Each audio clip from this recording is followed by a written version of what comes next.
क्या तुम भारत के लिए खुफिया मिशन करोगे? 2 साल तक उन्होंने पाकिस्तान के नक्शे रटे। उनका निशाना था पाकिस्तान आर्मी। उन्होंने पाकिस्तानी फौज की हर हरकत पर नजर रखी। एक भारतीय जासूस का पाकिस्तानी सेना में मेजर बनना। उस वक्त डॉक्टर AQ खान पाकिस्तान का एटम बम बना रहे थे।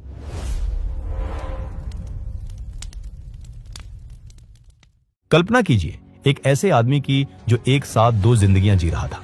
एक तरफ वो भारत के राजस्थान का रहने वाला रविंद्र कौशिक था, एक थिएटर आर्टिस्ट, और दूसरी तरफ वो पाकिस्तान आर्मी का एक सम्मानित अफसर मेजर नबी अहमद शाकिर था। यह कहानी किसी फिल्मी हीरो की नहीं है, यह कहानी है द ब्लैक टाइगर की। भारत की खुफिया एजेंसी रॉ के इतिहास में रविंद्र कौशिक जैसा जासूस शायद ही दूसरा कोई हुआ हो। उन्होंने जो किया वो नामुमकिन सा लगता है। उन्होंने दुश्मन के घर में घुसकर उनकी ही वर्दी पहनकर वहीं से भारत की सुरक्षा की, लेकिन बदले में उन्हें क्या मिला वो जानकर आपका भी खून खौल उठेगा। कहानी की शुरुआत होती है 1971 के बाद। भारत ने पाकिस्तान को युद्ध में बुरी तरह हराया था और बांग्लादेश का जन्म हुआ था। पाकिस्तान के लिए यह हार एक बहुत बड़ी बेइज्जती थी। रावलपिंडी में बैठी पाकिस्तानी फौज बदले की आग में जल रही थी। रॉ, जो अभी नई नई बनी थी, उसे यह समझने में मुश्किल हो रही थी कि पाकिस्तान सीमा के उस पार क्या साजिश रच रहा है। खासकर पाकिस्तान का न्यूक्लियर प्रोग्राम भारत के लिए एक बहुत बड़ा खतरा बन रहा था।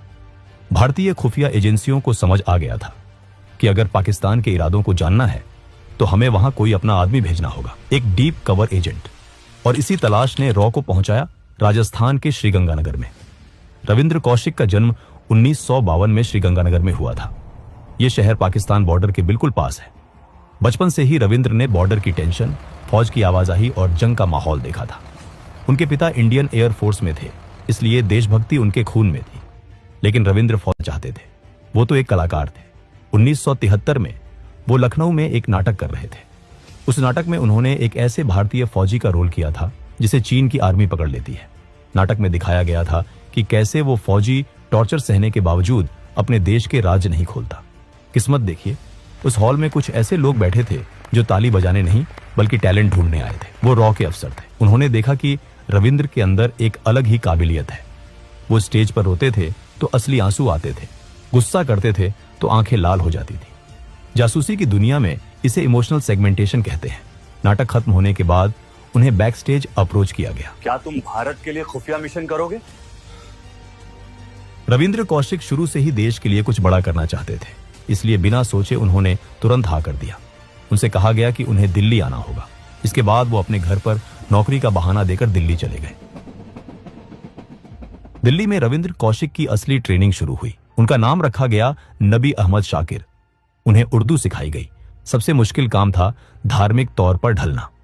रविंद्र ने कुरान पढ़ी, नमाज पढ़ने का सही तरीका सीखा और इस्लाम की बारीकियों को समझा। यहां तक कि उनका खतना भी करवाया गया। 2 साल तक उन्होंने पाकिस्तान के नक्शे रटे। लाहौर की गलियां, कराची के बस रूट्स, सब कुछ उनके दिमाग में छप गया था। वो पूरी तरह से तैयार थे। इसके बाद रॉ ने उन्हें आजमाने के लिए 7 से 8 देशों में इंफॉर्मेशन जुटाने के लिए भेजा, जहां उन्होंने कुछ पाकिस्तानियों से दोस्ती भी कर ली। करीब 1 साल ऐसा ही चलता रहा। इस दौरान उन्होंने अपना काम शानदार तरीके से किया। अब रॉ को भरोसा हो गया कि रविंद्र कौशिक अब पूरी तरह से तैयार है।